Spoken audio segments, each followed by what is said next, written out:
The Obama White House once again reeling from a self-inflicted wound. The latest embarrassment comes on the heels of the bungled Obamacare website.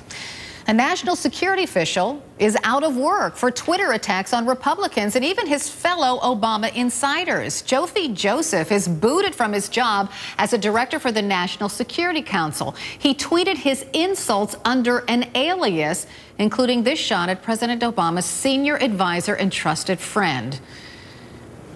Quote, I'm a fan of Obama, but his continuing reliance and dependence upon a vacuous cipher like Valerie Jarrett concerns me. End quote. Ouch. CNN political contributor Will Cain joins us from New York, and here in Atlanta, HLN contributor and Hiram College professor Jason Johnson. Welcome to both of you. Morning. Good morning.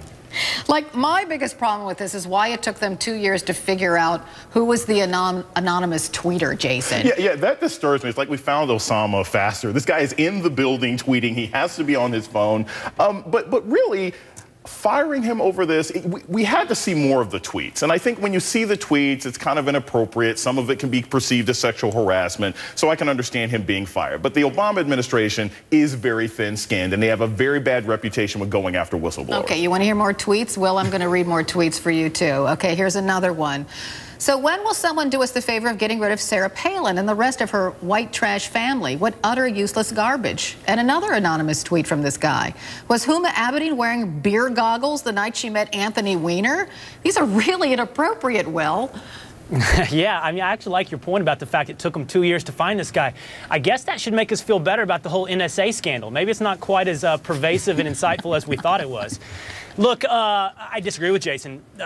From the texts, from the tweets we've seen here, the guy deserves to be fired. It's not about, you know, when you see scandals like this, or when you see issues like this come up, people often invoke censorship in the First Amendment. That has nothing to do with your relationship with your employer. If you say things that embarrass your employer, prepare to be fired. This guy deserves to go. There is a larger story, which Jason began to touch on there, and that is the Obama administration's thin-skinned, we could call it, or he mentioned the record prosecution of leaks. There's a consistency in the Obama administration of going after people who embarrass the administration, but not those that take shots or cover for the administration.